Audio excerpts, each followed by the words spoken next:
How's it going?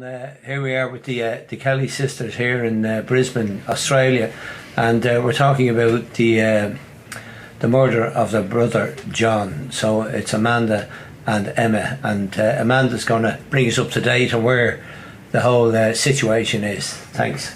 Thanks, Robbie. Well, as you know, we've been campaigning now nearly 8 years October to get an investigation into John's death. So what we've actually done recently, 2 years ago, we put our case in with the independent review mechanism, and we did actually get a response to say that there is an investigation into John's death involving Garda misconduct. So we've been waiting quite a while for that now, haven't we? Well, that was December. We got the letter to say there's an inquiry going to be set up, and then in March this year we got an email off the Minister saying she's going to be meeting with the Attorney General. And sure, like 6 months into this year now and we're still waiting, so yeah. Nothing's happened. So I think what we're doing is still recently we had an interview with the Internet People's Radio. So we did a 50-minute interview with them, and it was just giving a lot more information as to I guess as to our journey along the way dealing with the Garda in particular, and stuff that we hadn't talked about before, but that we felt that needed to be really highlighted in John's case. So we've done that interview. We've also done an interview before that in America. I heard that interview, it was excellent. Pittsburgh. I think like from where we're at, we're being ignored in Ireland. You know, John was murdered. That's very, very clear. He was murdered, and nothing's being done about it, and something has to be done about it. Yeah. So we're just going to continue on, giving whatever amount of interviews, doing whatever we have to do. And how long is it now this has gone on? It's 8 years October. Wow. John's dead 8 years October. So in that time, we investigated John's death ourselves. We went door to door, you know, got CC footage. We hired a private detective. Then things went quiet for a few years. It was like we hit a brick wall and we'd know where to actually go.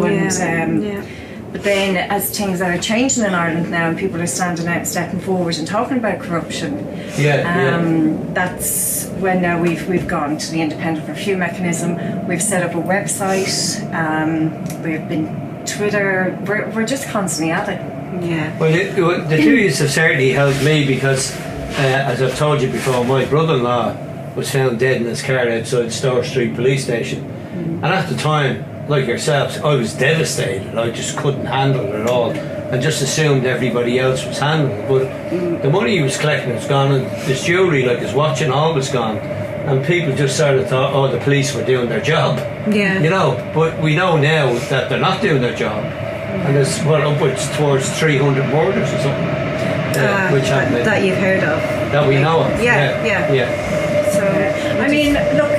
When we were investigating John's death, as we say, we went to the city centre, and there was so many apartment blocks around. We put flyers up. We went to all the building sites, all the apartments around, and people were telling us there was bodies being taken out of canal every week. Wow. Every week. Yeah. So we went, Emma actually went and got statistics for drowning, how many suicide, how many is accidental and so on, and it's really, really quite alarming.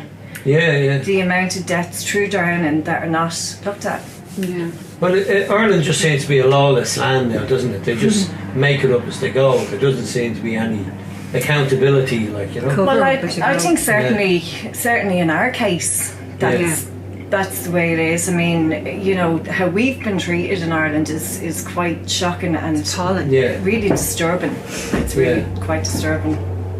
Yeah, and we had that I was seeing that clip of that murder in Bunratty Castle. That young man, they never got nobody's ever been charged. Like, and it's like different. So it's very, very, very frustrating. But the answers are there, aren't they? Like, of course, Of course they are. Like somebody knows. You know, somebody knows who's done this. You know. Well, September last. Was it September last year? September, yeah. We were actually, my mother was contacted by the Gardaí to say that in 2014, 2 anonymous letters were sent to Garda Station with names of people who were to be meeting John that night and who they felt would have information as to what happened to John. Now, these letters only came to light in 2015. We were only contacted then. So somebody does know. Somebody definitely knows out there. So what we've done as a family is we've sat with it and went, okay, look, somebody knows what happened to John, and we've offered a €10,000 reward. Hoping that they'll come forward. Like, they've sent 2 letters in, so separately now. They were sent separate, wasn't together.